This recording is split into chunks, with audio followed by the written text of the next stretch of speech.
Hi, I'm Jeff Foxworthy, and welcome to Gamekeeper Podcast.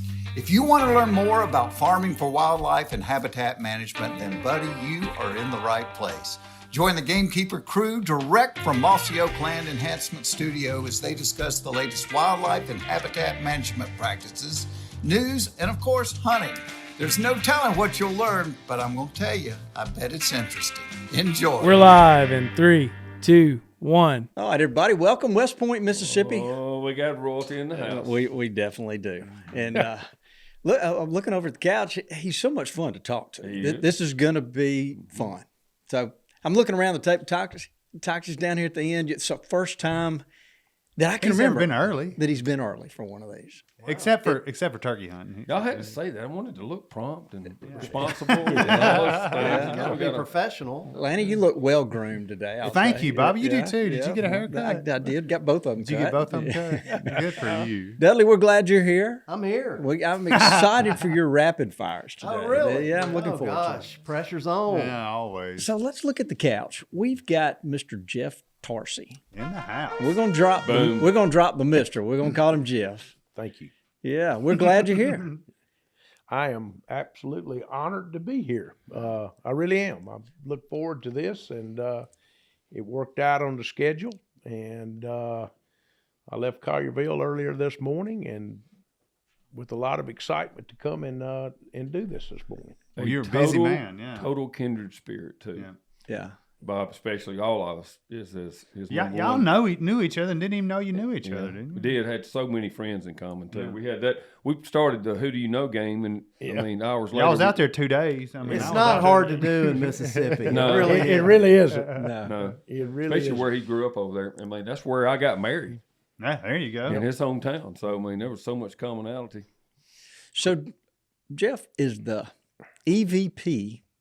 I want to make sure I get this right, of Nutrien Ag Solutions, and then you're the president of the Global Ag Retail Operations? Have I got that right? That actually did pretty good. Hey, way to go, Bobby. And it's a good thing we're doing it today because my title will change a bit come January the 1st. But yeah, I do. I lead our global downstream business today, which is basically made up of North America, both the U.S. and Canada. Very large business in Australia, which I just returned from last week.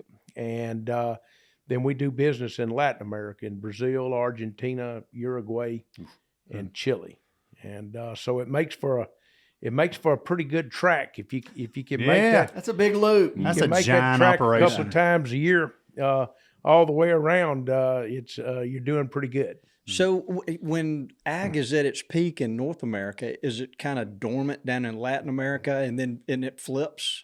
Yes, I'll give you a good idea. So we're just right in the midst of planting a soybean crop in Brazil and Argentina right now. Huh. And so we're obviously finishing up harvest in North America. Now we're busy here because we're doing fall application of fertility and such, but nowhere near wide open like we would be in the spring of the year. But our fall is their spring, and basically pretty similar in Australia as well, getting ready to start putting the summer crops in that area. They're getting ready, not getting ready, they're starting to plant some cotton in Australia right now. So I'll just tell you this, there's never a time that we're not wide open somewhere. Yeah, y'all planting all the time. In the business.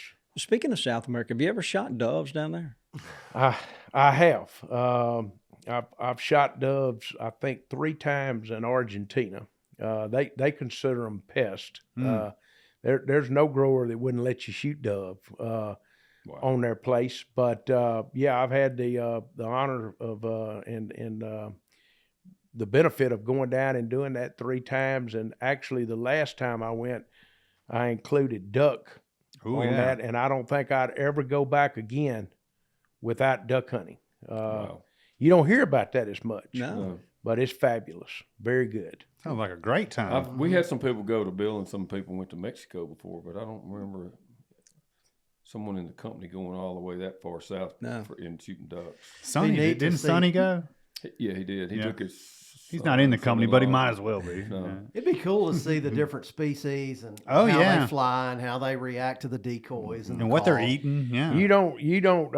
You wouldn't waste your time with the dove decoy down there. No.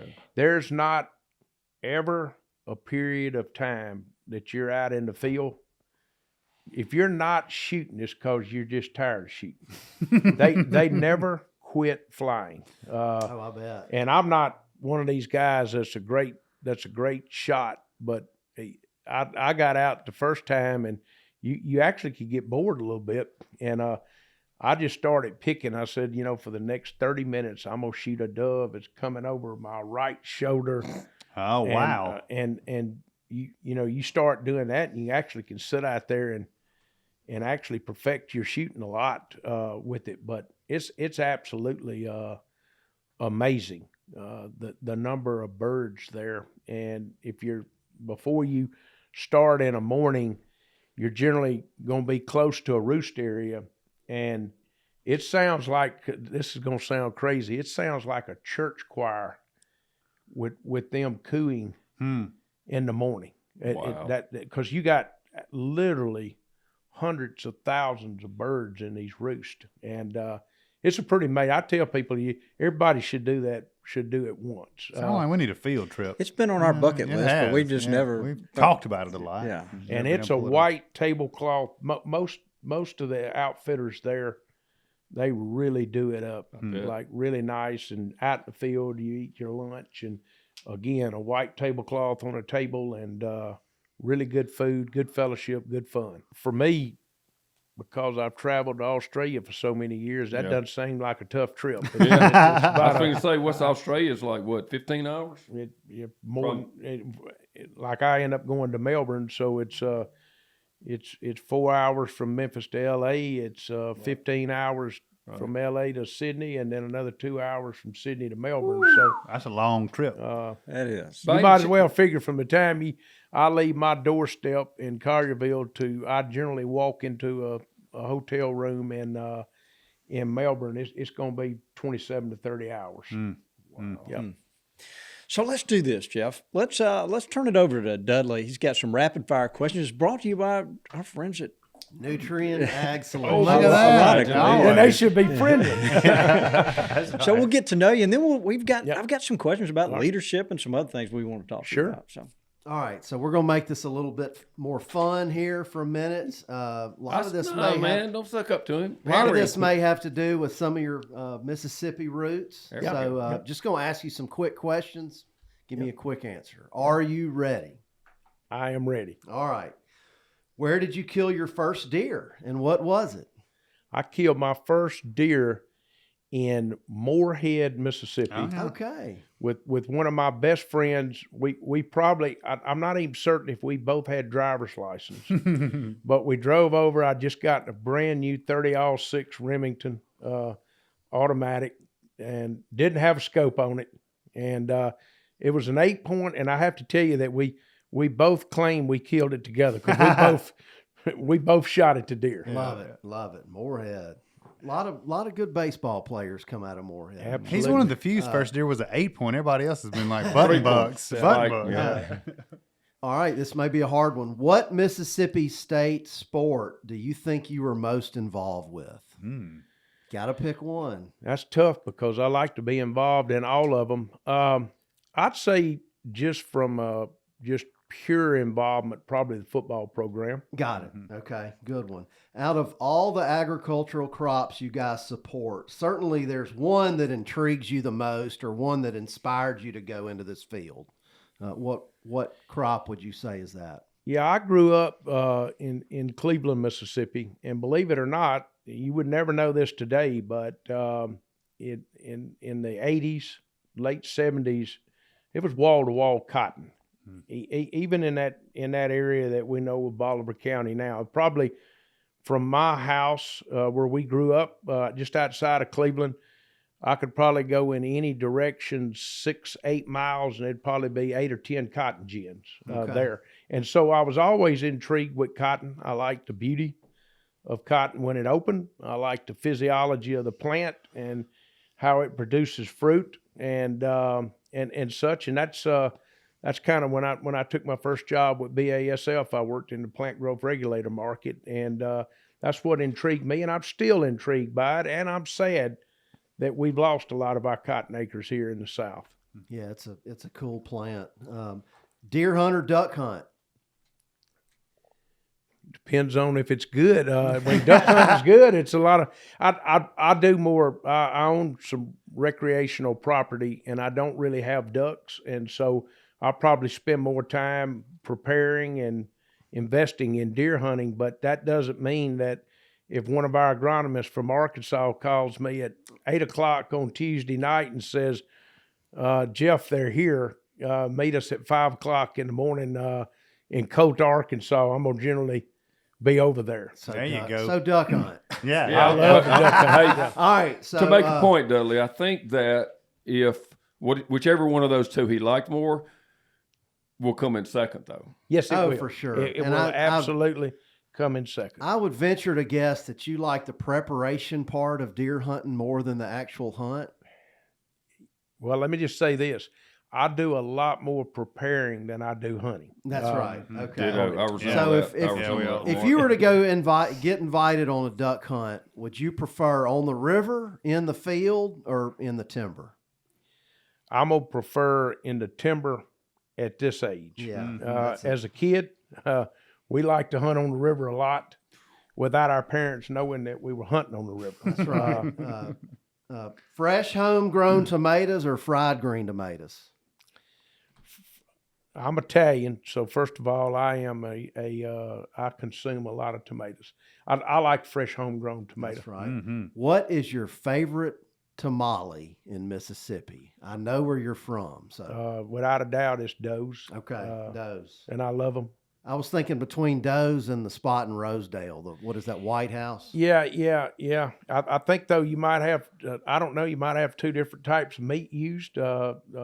Rosedale, I think actually they make pretty good venison tamales as well. But I grew up with a Doe's hot tamale, and That's right. no matter where I go and travel, I still prefer a Doe's hot tamale. The All right. steak's not bad either. Splitting hairs, duck poppers or dove poppers? I like a duck popper. There you go. Now this is a good one. What small town in Mississippi is Po Monkeys located? Marigold, Mississippi. See, you know, that. I love it. Been out there many times. Would you rather dip your shrimp in cocktail sauce, remoulade sauce, or comeback sauce? I like it in cocktail sauce with a lot of horseradish. There you go. go. Little- Have you ever been on a Mississippi alligator hunt? I have not been on a Mississippi alligator hunt. I've seen some alligators that were caught in Mississippi because I lived in Vicksburg when I started my career, and I've seen I've set out and watched wildlife department come and remove alligators that people thought were going to be dangerous on it, but have not been on a Mississippi alligator hunt. Okay. And last but not least, have you ever owned a Ski Mississippi t-shirt? Or Not a T-shirt, but I've had the poster. I got the poster. Yeah. I think I've got a T-shirt. And I love, because I work with a Canadian company, and just also, beside being in Australia last week, I was in Saskatoon on Friday, and I always show people this Ski Mississippi shirt, and Yeah. they absolutely think it's wild. Because they're like, where do you have snow in Mississippi? I said, it's not snow, it's cotton, okay? Speaking of skiing, I'm gonna bet you that we crossed paths at Lake Washington at some point, because I was over there a bunch with my old roommate Johnson. Johnson. Twice, Yeah. I've spent a lot of time on Lake Washington as well, and we had a lot of customers that farmed on the banks of Lake Washington. Sure did. So for folks that don't know what the Ski Mississippi shirt is, a long time ago, these two guys, I've actually met them before. One of them was sitting on top of like a box or something, like a milk crate, wearing skis, ski mask, ski gear, everything, combine in the background. And somebody took a black and white photo of it and put it on a shirt, and it's been a classic Mississippi. It's been thing. a classic ever since. That was a I think meme before there were memes, wasn't it? Yeah, a couple of my like friends' dads and stuff. Stan Gaines and Rogers Varner. That's you know the who it two? was? That's who it is. Well, they're from Cleveland. Yeah. Stanley Gaines, I know Stanley. No, grew up not a mile from him, and then Roger Varner was a cotton buyer there. Yeah, they invented that. I did not Look know at you. that. I didn't know you knew the Ski Mississippi guys, Dudley. Yeah, well, That's great. You are connected. Yeah. Good job, Dad. It's really good. Yeah, great job.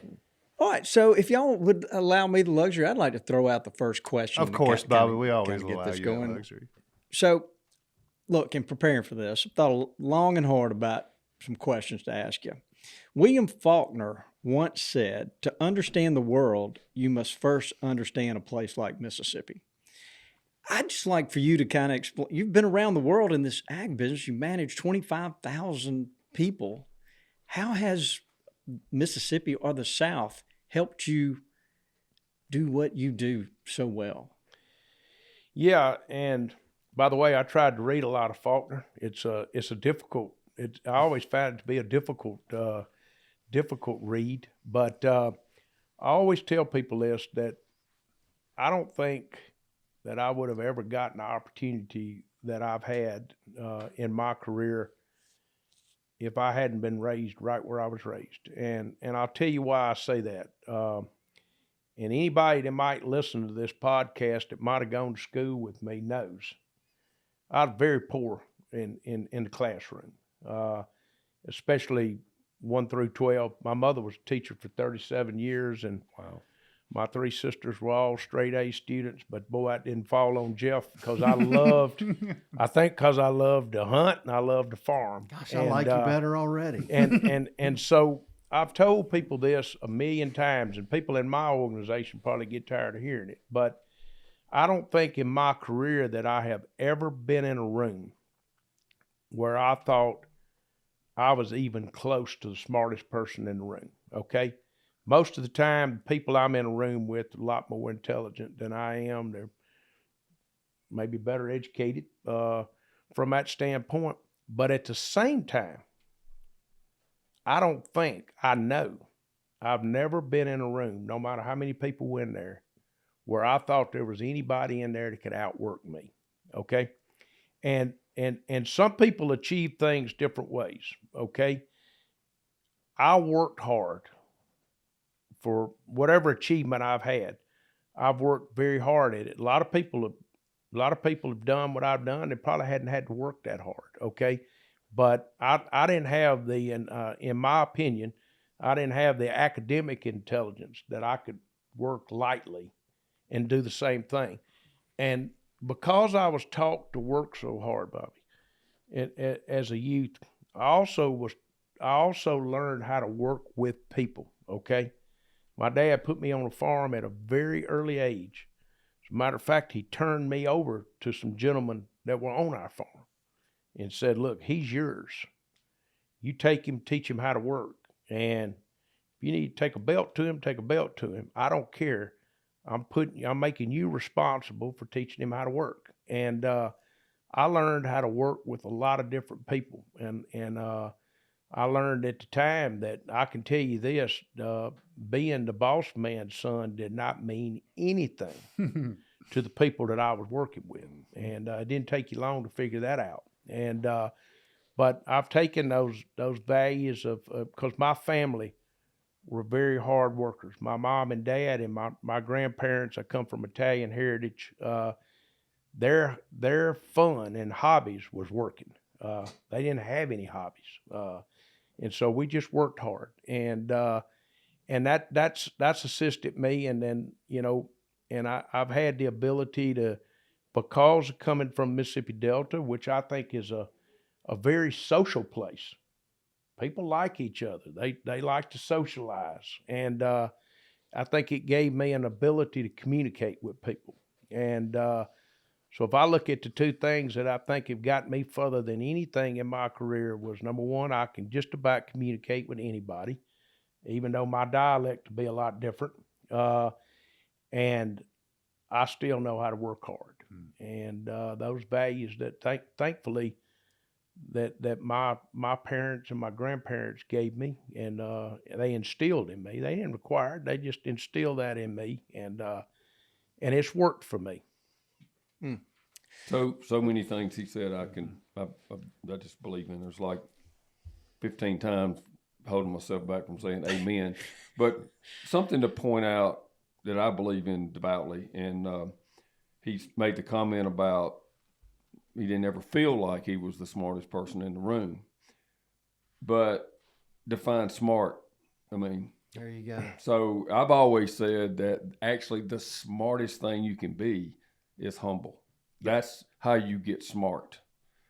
And so he approaches with humility about being smart and doesn't even realize he has become the smartest guy because of the attitude of humility. So something I really believe in, and here's a case study proving it. I never have, in my management style, again, it differs from some people I work around, and some of them are really successful with their style, but I'm not big on a hierarchy system. I want somebody to tell me what they have on their mind. If I pull up to a branch, I might lead our retail downstream organization, but I want somebody, if somebody's got an issue, they got a problem, something's bothering them, I want them to feel like that I'm open enough that they can come up and talk to me. And again, that's the kind of family I grew up in.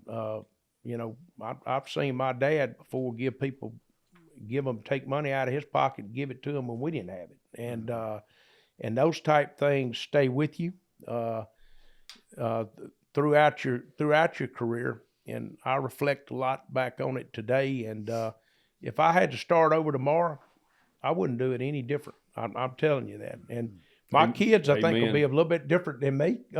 They come up in a little bit different era. They didn't have the luxury that I had growing up on a farm with your grandparents sitting just next door to you and such. So they're probably, but I encourage them to be different. They need to do what works for them, but that's what worked for me. It's a fascinating story. And I wonder, with your love of the outdoors and let's just say conservation, so as you start leading this big ag company, does your views about conservation, does that kind of bleed into some of the aspects of how maybe y'all run the company? Is there a mindset of like we need to have a lighter footprint here and there because of that?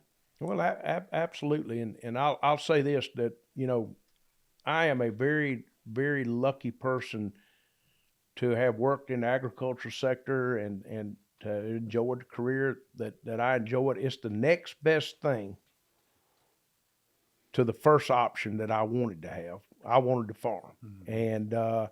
And when I got out of college in 1985, the economic situation was not one that I felt like I could go back to the farm.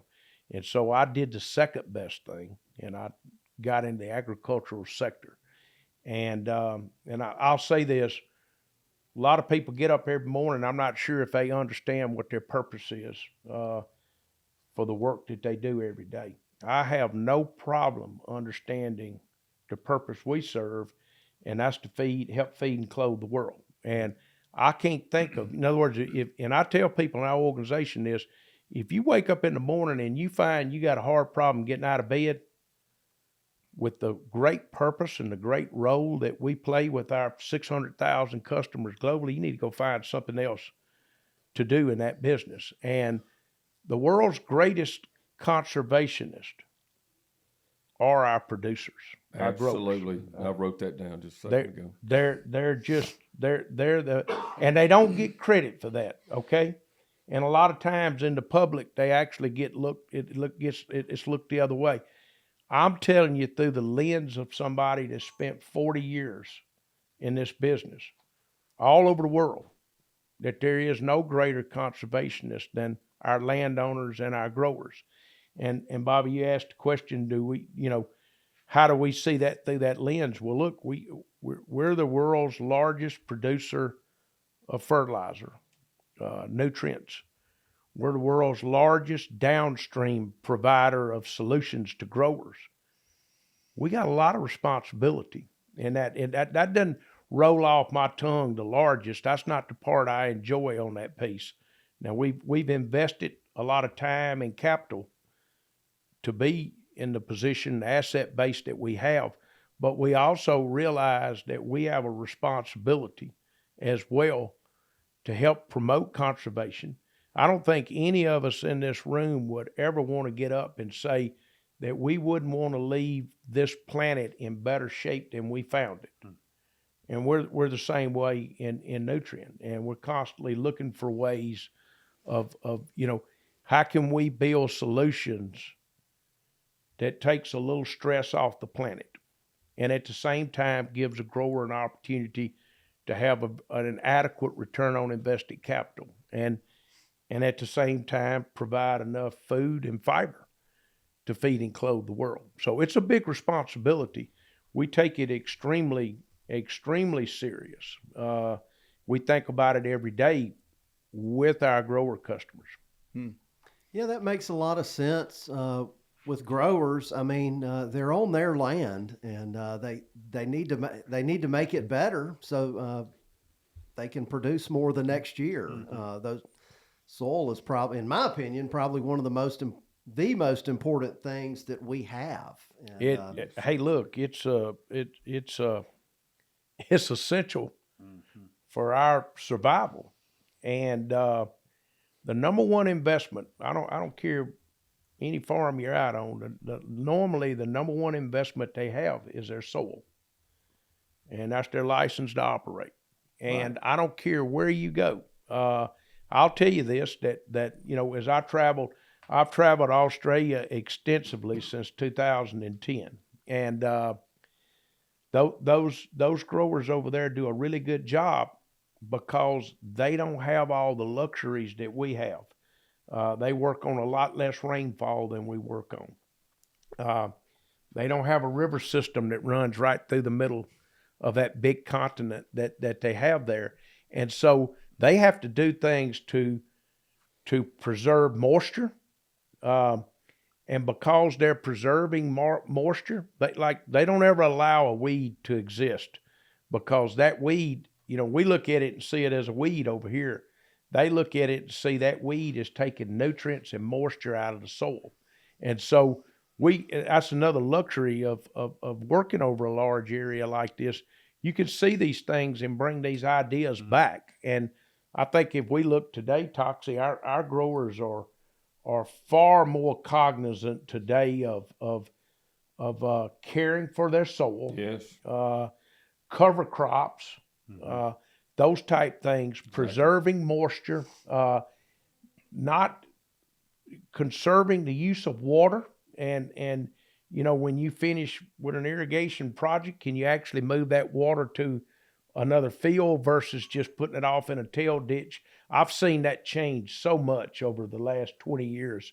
And when you travel to these other areas, you see that in play, because that's their lifeline. They have to do it because they don't have some of the benefits that we have of 30, 40, 50 inches of annual rainfall. Some of these people are raising crops on 14, 15, 18 inches of rainfall and doing a pretty good job of it. Yeah, I kind of know how that feels in the food plot world the last few years. Yeah. I don't know we've had that much.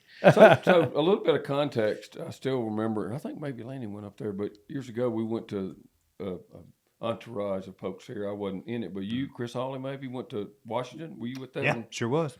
Met with the USDA back then, and they were just saying, their long-term global view of the world, and they predicted the number one threat to human existence and the number one possible cause of another world war and all those things, the most critical thing, it wasn't power, wasn't money, wasn't energy, oil and gas, it wasn't religion.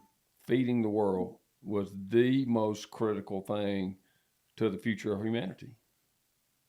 So you just think about it in that context, the responsibility that our farmers have and that this company has to be in the number one enabler of them too. It's, I can't imagine many more careers like you just described could be more satisfaction knowing you've made a big difference. I say it all the time for us.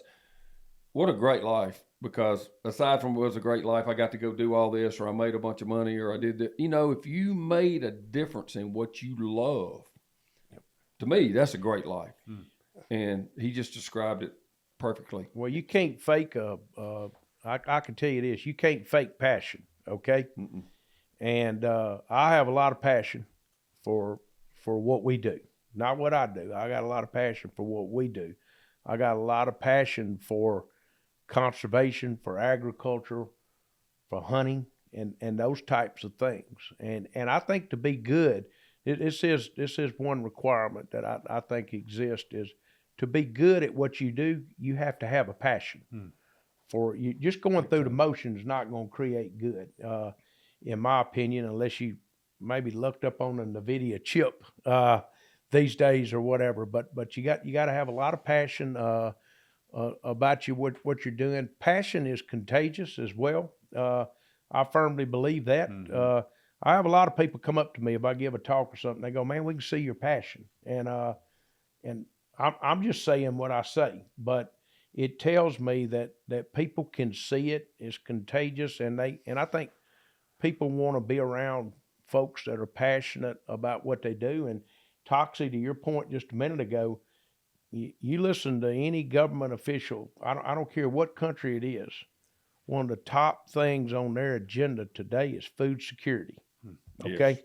Everybody wants to make sure that they got enough food to feed and clothe, the country or the jurisdiction that they're in. If you look at what happened during COVID, where did the panic get created from?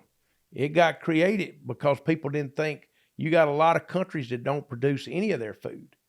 How do they get their hands, and we had a lot of hoarding that went on during that period of time, and that's what shot prices up as high as it did, is that people wanted to go to bed and think they had enough grain and fiber and those type food items to feed their masses. Lanny, you got a question? Yeah, I mean, you kind of touched on this a little bit. I mean, but you have a worldwide perspective of agriculture and conservation that, that we don't have. And just wondering, again, you kind of touched on it, some of those practices, what are some of those practices? And you've already talked about bringing some of those over that you've seen from a conservation perspective as well as agriculture. Yeah, I think, one thing that would come to mind first and foremost is that, as a teenager on a farm, man, we tilled dirt just because that you didn't have anything else to do. Yeah. You go redisc a field that you just disc. Right. And you think about today how much less tillage that we do. I'm gonna just use an estimate, 70% less tillage than we did 30 years ago out there. And we had a lot of countries that I visit that had been there before us from that standpoint. If I look at Canada today, and I love looking at those large cereal growers there.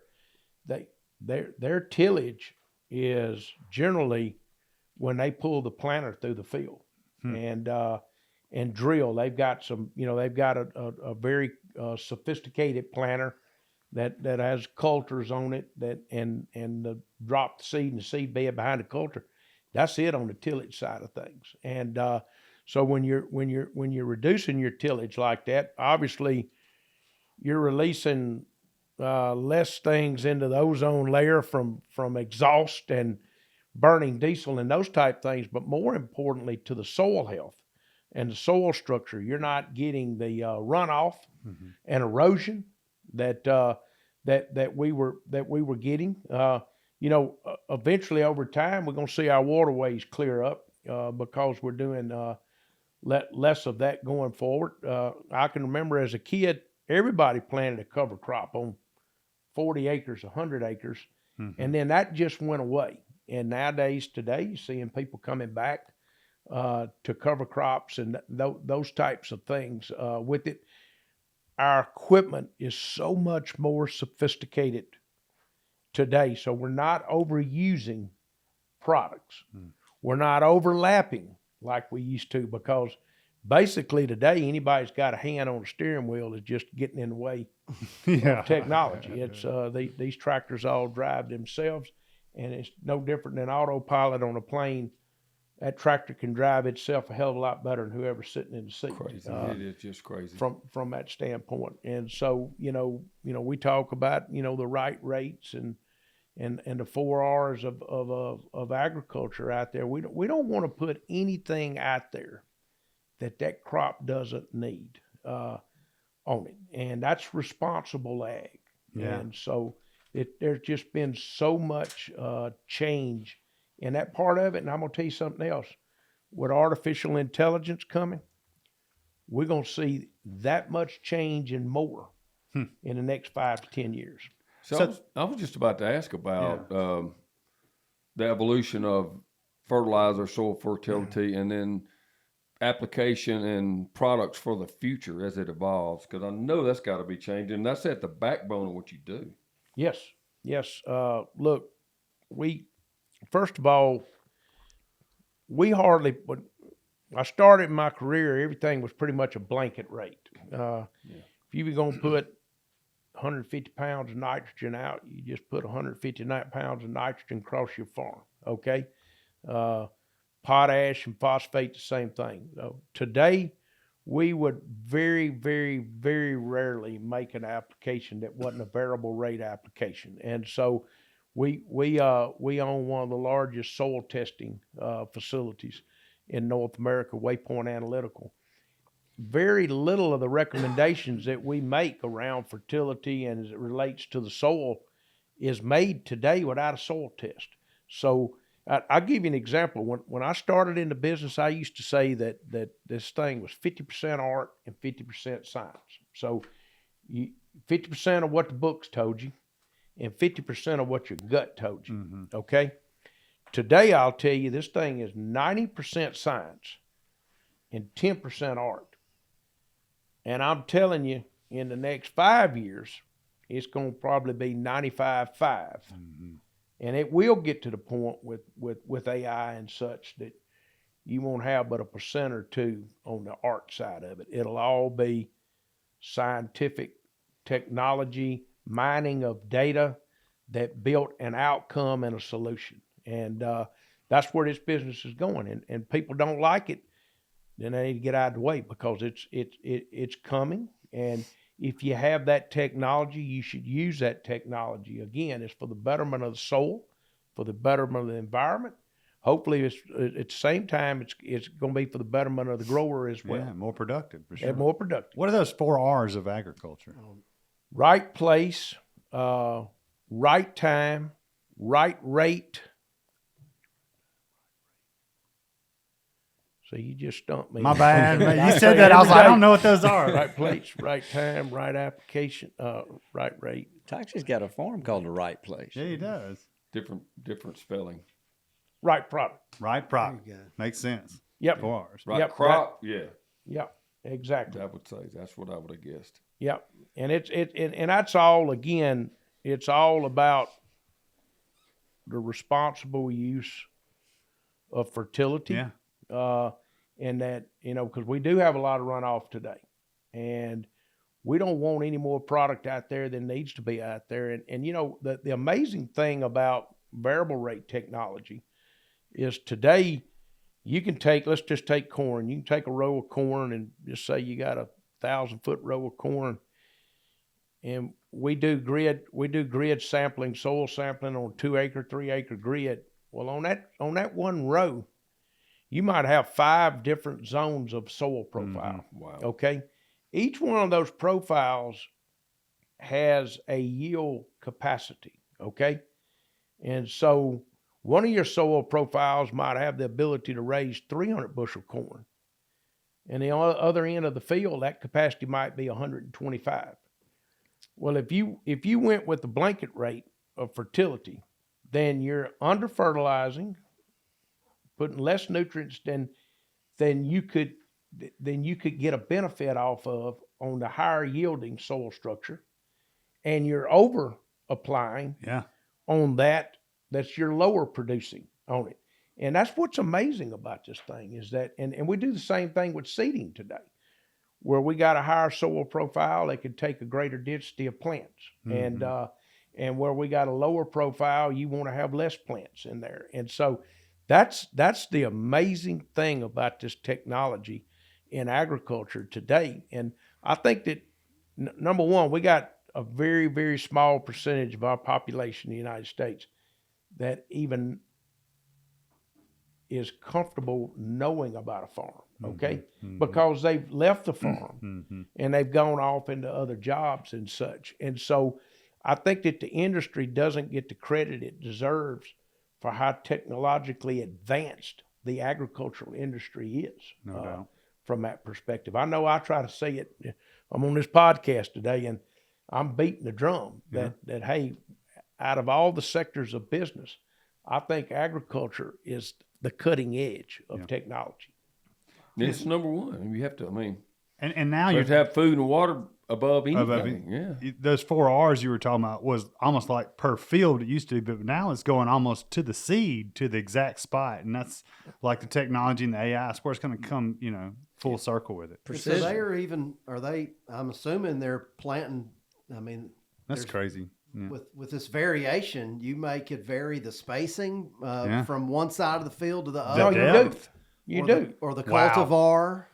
How deep the seed's going in there? Yeah, all of your high-speed planters that you see people. We also plant at a speed that's about 2x the speed that we used to plant in. I'm talking about miles per hour. What would that be? What did it used to be, and what would it be Well, now? you'd be 3 to 4 miles an hour, and today you might be 8 or 9 miles an hour. That you can pull this planter that's also 3 times as large. That's 3 times the width. And it's knowing what to plant where. Yeah. So what's the widest planter or drill that you've seen today?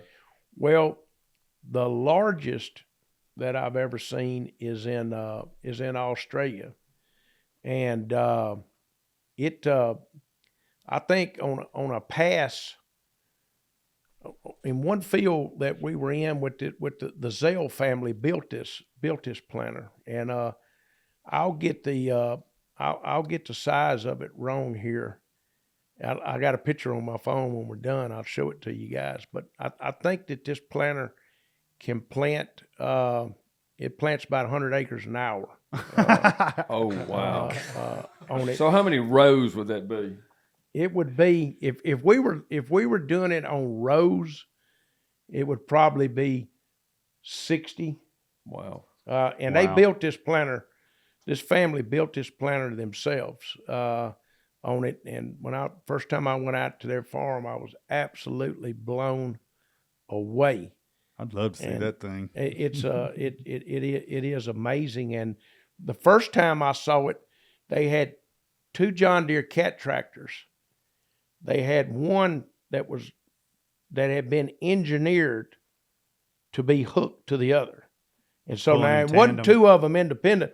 They were connected. All the hydraulics was connected. So the person on the front tractor was operating all the hydraulics off the back. This family engineered all of that themselves from that standpoint as well. But just amazing.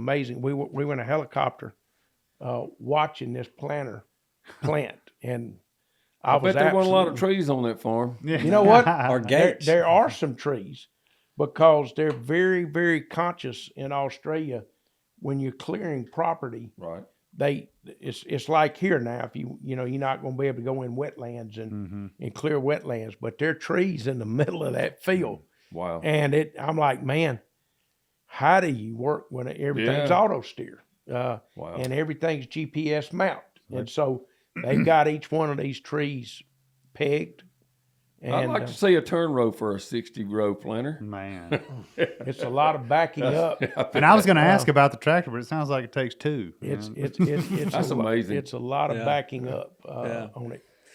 Well, so, as gamekeepers and managing smaller farms for wildlife, we've been the beneficiary of some of the precision ag that's come through. I mean, we just recently saw a smaller Great Plains drill that an average guy could afford to buy and utilize that has some of these technologies you're talking about. Certainly, it's getting that seed and the culture's running over it and getting nice Well, rows. it prevents us from plowing, which we're just now, starting to accept as food plotters. Yeah, and so it's kind of exciting to think that with this more advancement, there's got to be things that will be beneficial to us smaller guys over here on this end of the table that are trying to do smaller plots, but want them to be right.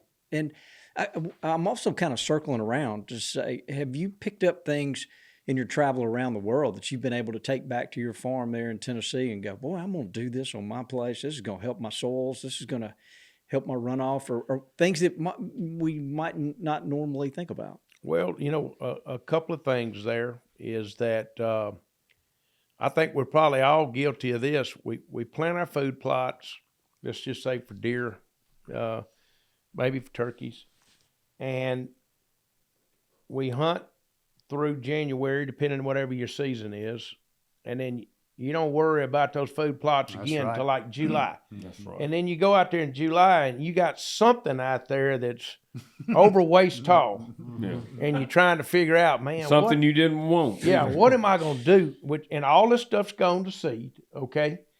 And so one of the things that, like being in Australia, I learned, like, how much trouble is it? We all got a spraying system on the back of our side-by-sides of keeping that stuff beat down, because again, it's taking essential minerals out of the soil. Whatever's growing there is taking minerals out. So I tried to keep my plots a lot cleaner than I did in the past. And then last year, actually a guy that works for us, he does a lot of food plot work. He bought one of those small no-till drills, and I got him to come up and he no-till drilled my food plots last year. So I didn't break that ground at all last year. And my plots look great, actually, because you remember how dry it was. Yes. Last Yeah. fall. Oh, yeah.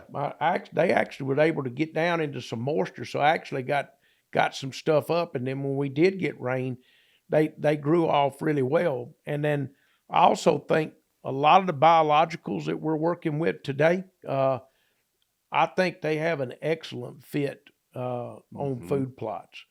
And also because a biological is much easier to use for somebody that doesn't work around other products. They're much safer to use. And so I think that's going to be a wide open field for conservation food plot type work. I think we're also discovering the different variations of what you can plant for food plots.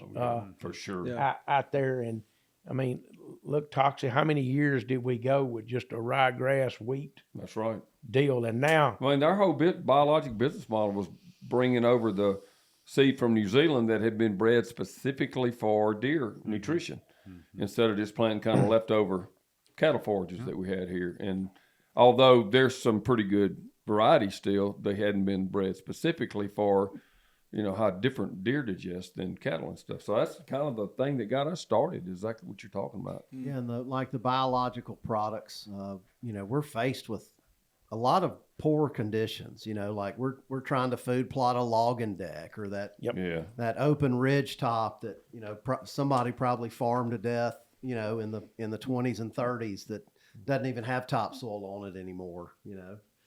I always tell people this and that, because you don't have to be a big grower to get a soil test. Okay. Matter of fact, if you'll work with most of your extension offices and stuff, they've got boxes that you can go out and probe. You can go out and take soil tests, but I always encourage people. And I think the people that I know that don't farm, that put in food plots, I'm amazed at how into it they are. Oh, yeah. Like you can't believe how many people, when I go to mass on Sunday, hey, did you listen to that last Gamekeeper? And I know my wife gets really upset with me because she says, I know the only reason you usher is because you can sit back there and talk.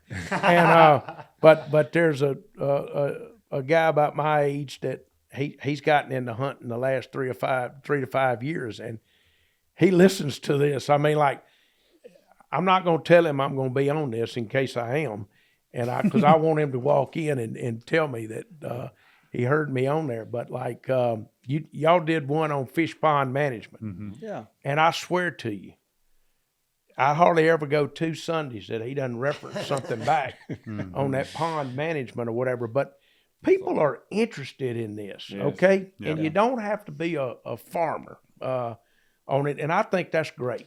No, I mean, and That's right. I mean, we have customers that call in all the time and email us, and I've become buddies with a lot of them. And they may be a lawyer or a teacher, or like a coach, but there's so much good information that's more available now and more easily available. 20 years ago, you had to get on Google and find some, like you had to go to the university and click on the publications. Yeah. Now it's all been put in layman's terms. And I mean, there's people out there that, I mean, I'll say it, that know just as much as we do. Oh, yeah. They do. And Well, we learn. That's the thing. I mean, it's just so much fun way to go about life, talking to friends and listening, and people love sharing what worked for them. And we all continue to learn through that process. That's the best thing about Obviously, it. we can learn from the biggest in the world in growing crops and soil nutrition, whatever, and apply those same principles to even a small food plot. But it's I guess one thing about it, when you have a place or you have a club you're in and you're planting the food plots, the pressure's off of making a profit. It is totally caring for the Farming earth, for wildlife. Yeah. Yeah. making the but- wildlife but better, you would- a great place to hunt. So it makes it, and the people that don't farm probably have a great, because there's so many people. I can think back to like the 90s and around even to 2000. You never even saw an article in a magazine or saw anything on television whatsoever. No communication about planting food plots. Maybe one time a year, a major magazine going into the 2000s. It's the lead point of interest in all of hunting now. Yeah, and native habitat management. Absolutely. It really is. That's the one growing and needs to grow. Yep, Yeah. it does. It sure does. So let me ask this, Jeff.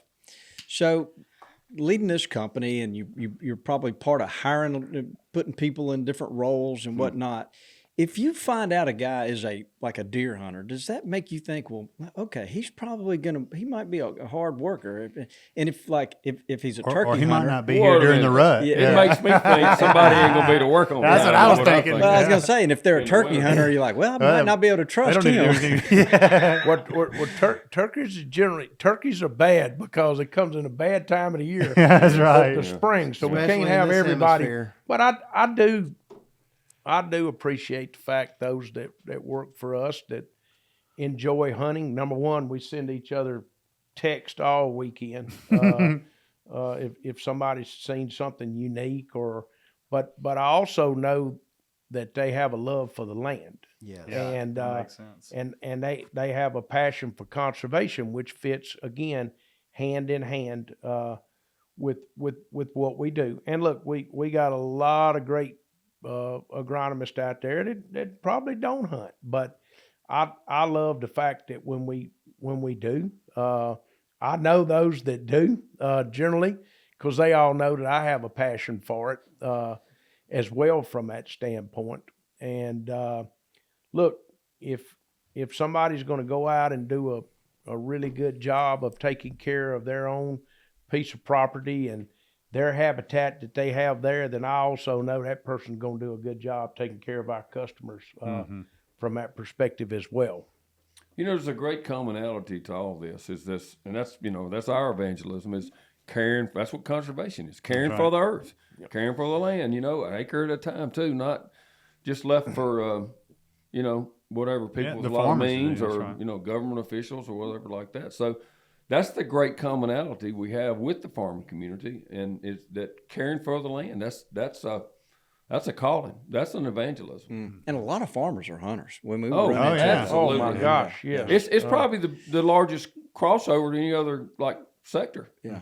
of the world, the economy, whatever you want to call it. I mean, look at the different facets and careers you might undertake, I guarantee you there's a stronger crossover to hunting and fishing or outdoors. Yeah, Because we're about all of that. Yeah. With farmers than any other pastime, or not pastime, but whatever job. I know I find it, again, it's just me, but I get a call from one of my managers in Southern Illinois, and maybe Warren Jones, call out a name, and he says, "Hey, if you get 3 days, come up and let's go chase some turkeys up here." Well, man, and if I can find that in the schedule, I'm going to do it. And I love the hunting part of it, okay? But what I love even more than that is Warren and I sitting next to each other up under a tree. Yes. And we're talking. Yeah. We're talking about life. We're talking about family. How many turkeys We're have you talking about spooked our with this business. guy? Huh? How many turkeys have you spooked? Yeah. Exactly. Exactly. Toxie doesn't let me talk. I don't know what the deal is. No. Oh, he was. I took him the one time last year, and I've just been so worried about him getting him on a good hunt, and a couple of turkeys gobbled and shut up. And I mean, I'm like, I got to go get him on something hot or whatever. You just give up too soon. And I said, I motioned to him, come on. And you could tell he was like, well, what's wrong with this spot? Let's go. Was out there where you could kill that one with me. Anyway, long story short, we went for a hike, couldn't find anything. Probably 30 minutes later, 45 minutes later, I said, go over on top of that ridge and sit and call, and I'm going to make the trek back and get the electric ranger so you can keep hunting. And I topped the ridge, and there's 2 big long bears 20 yards from where he'd been sitting. And all I needed to do was just sit there. But, Well, if you had done it differently another day, it probably would have had a different oh, that's outcome. like, It's a lot of lessons in that, though. Back to business in being patient. yes. I think again, as a kid and growing up, the best turkey hunters I knew at that time were generally up in age, and they would never move. Yes.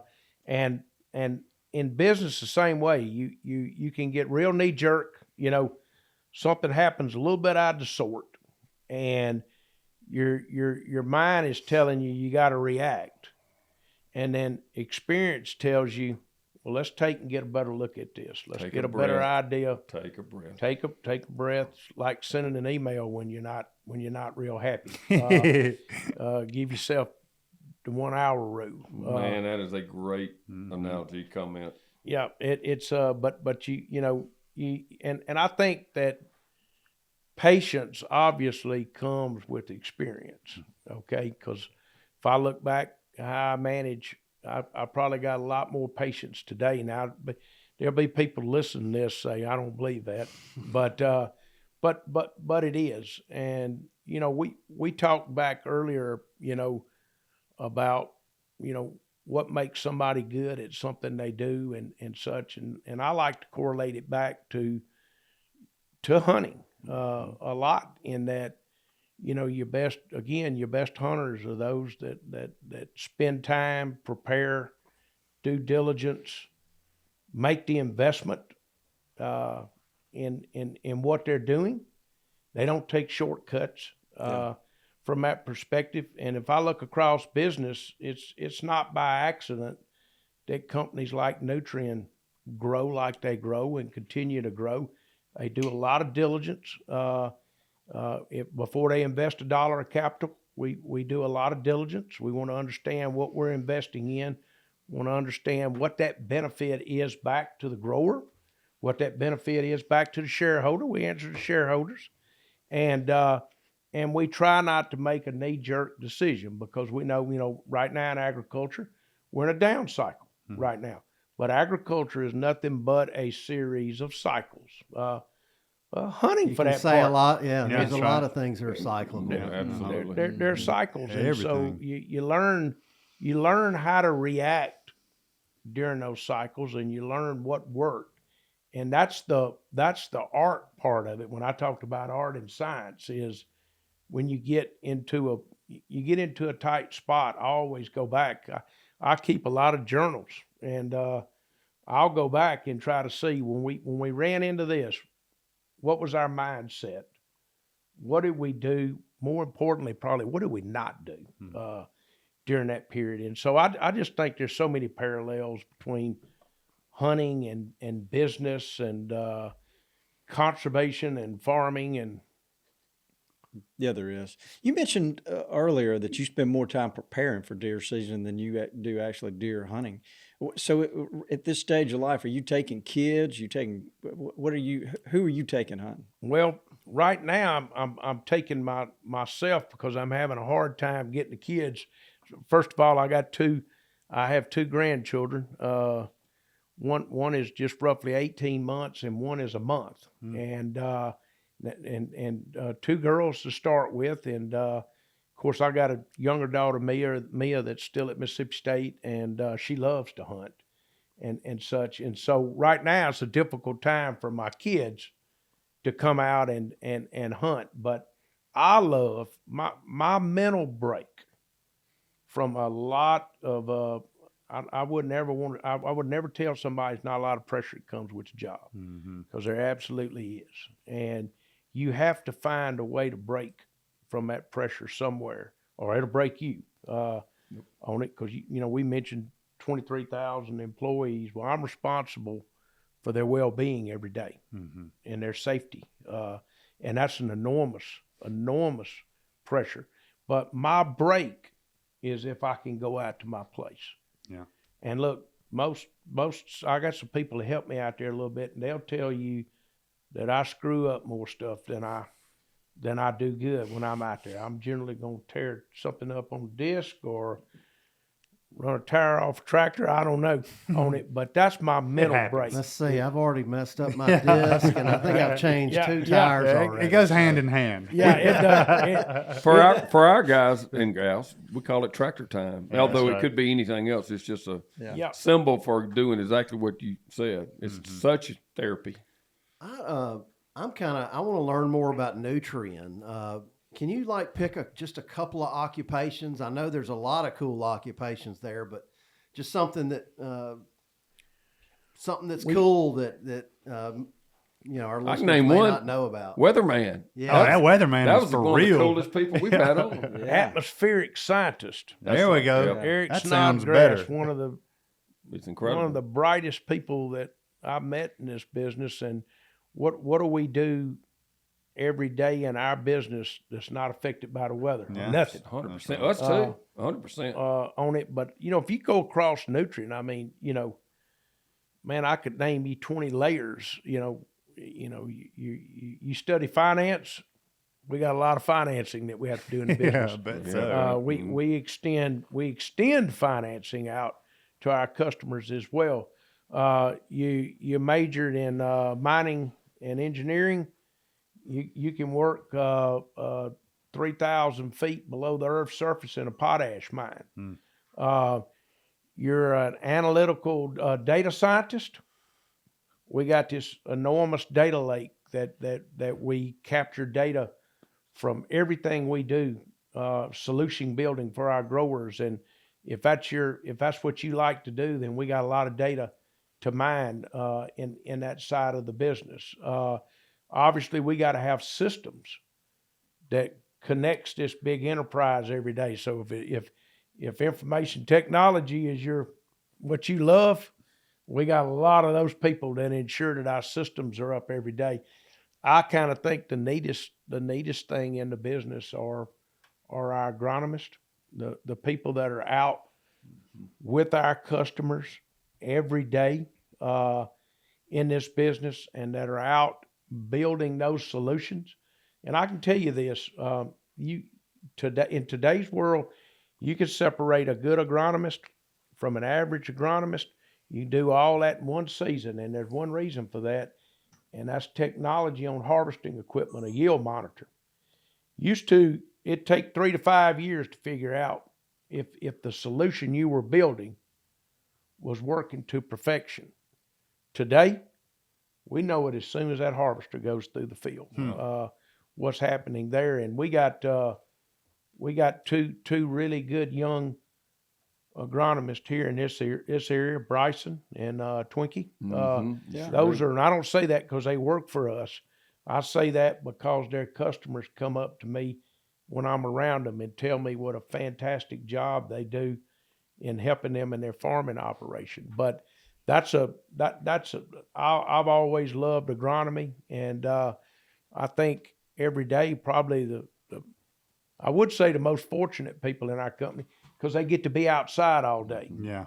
And they get to be with growers. Well, I can tell you now, that's not all cheerleading and fun there, because growers under.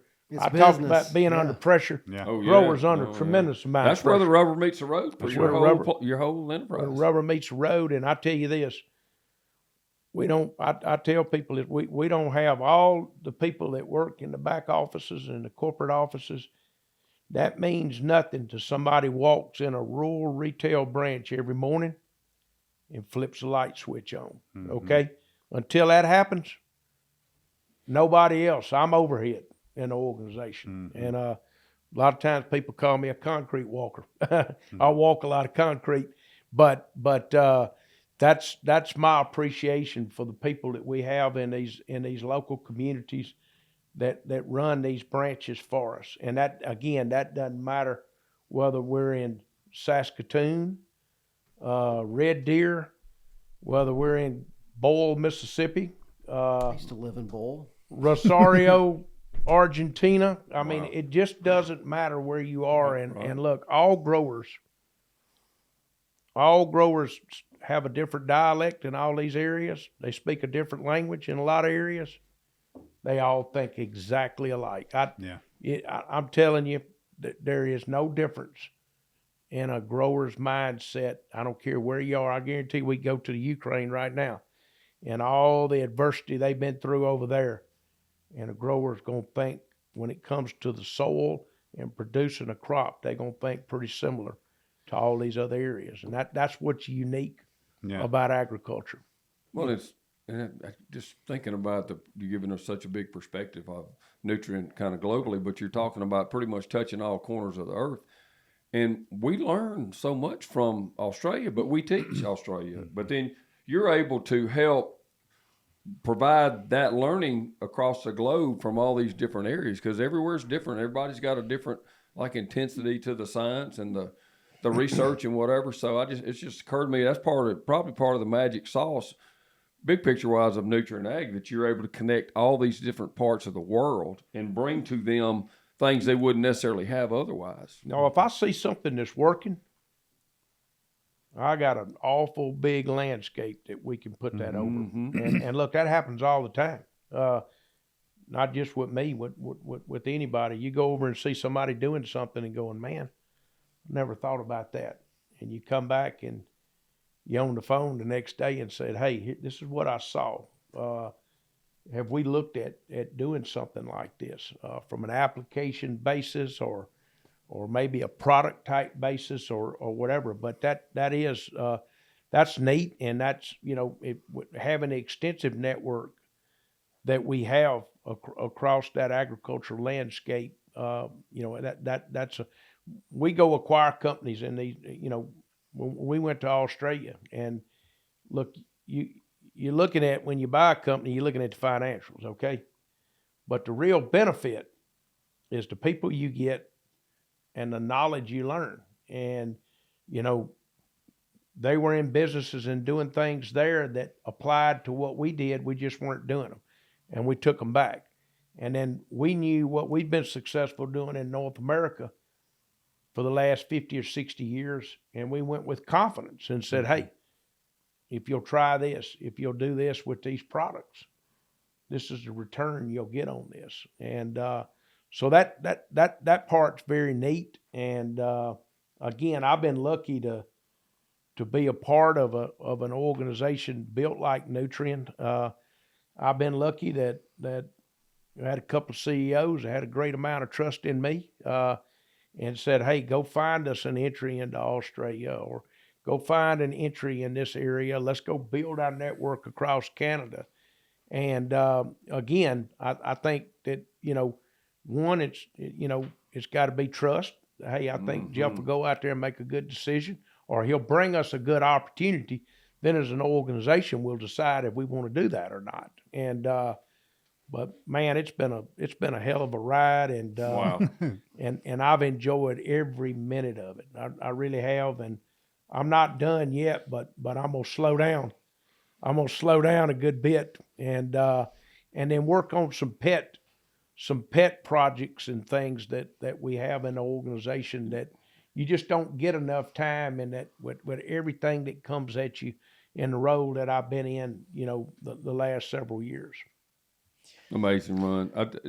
Just want to interject one thing, that an observation is that it almost makes me laugh. I find it humorous that, after 40 something years of being around corporate world and then, having our own corporation, the big buzzword about authenticity. It's like you hear all these people being like, it's like they say authenticity is like this corporate strategy or whatever.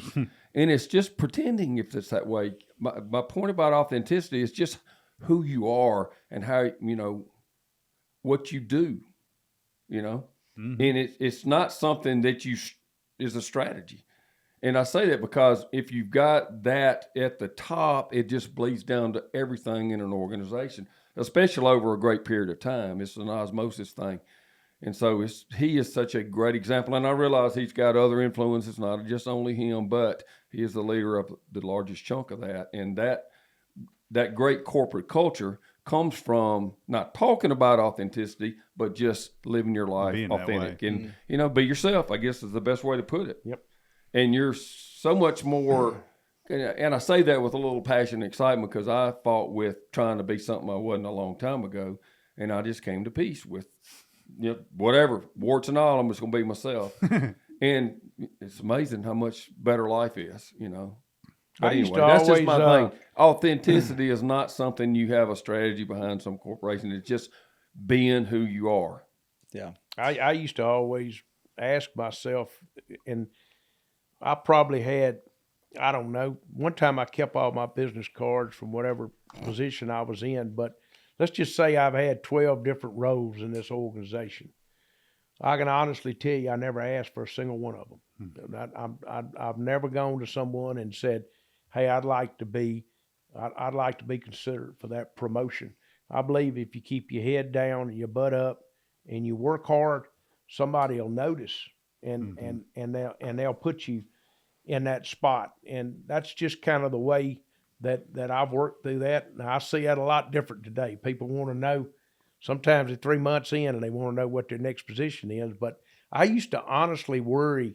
I have a very Southern dialect, and I used to worry as I started moving through the organization, like, would they ever put me in this position with the dialect or the way I talk or whatever? And what you find out is you worry about that kind of thing a lot more than anybody else. It goes back, Toxie, what you just said. Are you authentic? Be yourself. And are you being yourself, and you make good decisions? People don't care what the dialect sounds like. That most people are amused by it. By the way, Yeah. Lanny, so he's a perfect example of a mossy oak historical story Bob Dixon told a long time ago that I've always loved, and Lanny knows what's coming. Oh, I know what's coming. Yep. So in his, if you could, I'm probably summarize more than any one thing his success, and he went to work for the railroad. And so the story, I'll try to make it quick. I don't know if you heard this, but and we've always talked about, the example of someone who's a great example here. It's like they would, and Cuz says it all the time too, but it was a Bob Dixon story. Oh, why is he getting to do it? Because he's working for the railroad. So real quick, and I'll try to paraphrase, it's like this train coming into the station, and there's like the old coal shoveling steam engine thing, and there's these two guys up there shoveling coal and, working it, pulls into the station. There's these, like a stage and some dignitaries, three-piece suits, some kind of ceremonies going on. And so one of the guys covering coal, shoveling coal, looks out over there and waves, and this like guy with the three-piece suit, evidently the center of attention even out there, waves back, and his buddy's like, man, you're going to get fired. That's the chairman of the board of the whole corporate. And the guy jumps down, runs over there. They hug. They walk off from the crowd. They're laughing. They're talking. Everybody's just like, what in the world? So after a little bit, he walks back. They talk some more. One more hug. Guy comes back, gets on the train, and the other guy's been shoveling coal and say, "Dude, that is the chairman of the board of the largest railroad company in the world. What are you doing?" He said, "Well, actually, he's one of my best friends." "No way." "Yeah, we grew up in the same hometown, went to high school together, married. Our wife. We take a vacation and go." He was like, "Whoa, wait a minute. He's the chairman of the board, and you're working on here." He said, "Well, we both went to work for the railroad at the same time too." He said, "How'd that happen?" And he goes, "I've looked back over my life and I realized that I went to work for $5.50 an hour and he went to work for the railroad." And so that's just been a great Mossy Oak saying because of Bob Dixon. Yep. It's like, are you working for the railroad or not? Yep. That's a great story. Yep. Yeah, I love that one. Yeah, That's a good one. Yeah, that is a good story. Well, Jeff, we've really enjoyed getting to know you guys, and especially it's been a lot of fun to get to know you and have you sit right here on the couch and talk to us. It's been fantastic. I find it amazing that we haven't worked together sooner Yeah. on that side of it. And I've come by this place, I can't tell you how many times, headed to Hallett Grounds of Mississippi State University, Hey. and not even realized what was in the building there. But no, I truly appreciate the friendship, number one, that we've made, and Amen. number two, just being able to visit and have these type of discussions. This is obviously not work. It's fun. Yeah. Yeah, don't tell Toxie that though, man. This Yeah, is, we're trying to. I know. Yeah, Bobby's grinding it out all the time. There's nothing wrong We with are having grinding fun. in that. We're grinding. Yeah. We're having fun while we're grinding. Yeah. That's right. Yeah. That's right. Lanny, did you have another question? No, yeah. Well, I mean, I was going to ask, but I would just for us, there's no place like home. Toxie loves to travel. I don't know if you know this, but just in all your travels, have you ever found a place that kind of compares to here, or one of your favorite places to visit? I have found, like in rural Australia, I found a lot of small towns that reminded me of the town I grew up in. There, even likely more remote. Wow. From that standpoint, I like. I didn't get to travel there a lot, but I love New Zealand. Oh yeah. That's just a beautiful, beautiful country and great people there. Again, I can't tell you that I've been anywhere that had agriculture that I didn't like. There are a couple of places that I thought would be the best interest for us not to do business, but I won't make those public. But on it. But again, if you're in agriculture, you're in the countryside. Again, whether it's in Canada, which if you think about it, Canada's got 2 or 3 big cities, Toronto, Montreal, Calgary. I guess you throw Saskatoon in there, Vancouver, and probably 90% of their population lives in those areas. Australia's the same way. If you take Melbourne, Sydney, Brisbane, and Perth, probably 90% of the population are in those areas. But so when you get out into the countryside, man, you're with legitimate, good people that are working hard to make a living. And they don't have all of the amenities that a lot of us are used to today from that standpoint. Same way, you're in Brazil, you got Sao Paulo, one of the biggest cities in the world. And then you get out into the farming environment, which is much less dense and such. So just being anywhere out in agriculture is good because, again, we all share a common bond. Might not speak the exact same language. I just bought a new pair of earbuds that supposedly going to translate for me. Oh, wow. But I'm not going to let the folks in Brazil know for the first day or two, because I've always been interested to see what they might really actually say. be saying. But, I Good stuff. Portuguese. Interesting to see, like if Lanny was down there, what they'd be saying about him. Look at that big, tall, lanky thing.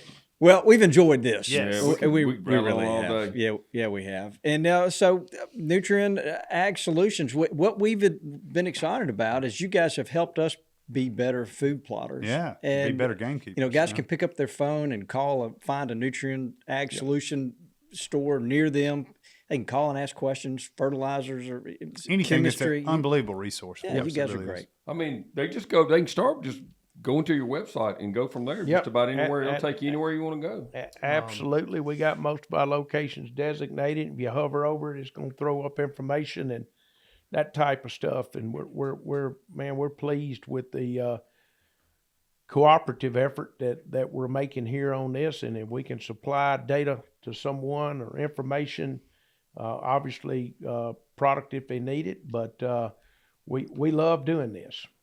I would just say, I would encourage people out there in the country that follow what we do to look to where you can talk to someone locally or go to the website. You'd be shocked at the things and the resources they could provide to conservation. Yep. I mean, I think that, in fact, and that's a growing importance to them too. So it could be, it could even be seed and soil nutrient products and whatever, soil amenities. I mean, information. I mean, we've had the biologic soil testing lab we were hooked up with for years. Well, that turns out to be the one that they bought as part of them now, and we still. That's where we're connected with that here too. That's where I have the most exposure, and they are so helpful. They're awesome. Yeah, they're great. Yeah, fantastic. What a great service. I mean, boom, you send it to them in just a few days. Boom, you don't have to wait. Yeah, it's on your phone. Jeff, be honest with me. You ever watch our television show on the Outdoor Channel? I do. Tuesday nights. Do you ever? I do, and I also have an app. Mossy Oak Go. Mossy Oak Go that I find myself if I'm in another. Believe it or not, every now and then I get a little bit homesick, or I bet I'll get so far away from home it'll almost scare you a little bit. And I bet so. I'll turn back to one of my Mossy Oak Go, and I might rewatch something. And that always just kind of relaxes me and awesome. and grounds me and reminds me back where home is. I try not to think about that a lot, but I don't know. I think it was about a year ago. I was in Perth, and I don't know. The thought came over to me. Jeff, you are at this moment about as far away from Collierville, Tennessee, or Cleveland, Mississippi, as you could possibly ever be, and it'll shake you just a little bit when you realize how far it is there. But I always think back to my roots and what I like and what I enjoy and my family, and that keeps you motivated on what you're doing, and also motivates you to get back home too. Amen on that. How about that? All right, guys, this has been fun. I'm looking at Rob. Are we good over there? Did you record everything, Rob? Yeah. Oh, yeah. Yeah, there we go. Thank you, Rob. Hey, this is our first podcast in 4K. We are. We got some yeah. fancy new cameras. Yeah, man. Get ready. Man, I don't know that put some Toxie. makeup on. Yeah, I don't know that Toxie knew that. We might should have sorry. broke that. Thanks, Lanny. All right, Mr. Jeff Tarsi, we have thoroughly enjoyed having you. Thanks for being here. Thanks for all the way you represent everything. You're a pleasure to be around. Thank you very much. All right, well, looking around the table, why don't you say goodbye, Dudley? Goodbye, Dudley. Get us out of here, Rob. Thanks for tuning in to this week's episode of the Gamekeeper Podcast, and be sure to tune in again. Subscribe to Gamekeeper Farming for Wildlife magazine, and don't miss the Mossy Oak Properties Fistful of Dirt podcast with my good buddy, Ronnie Cuz Strickland.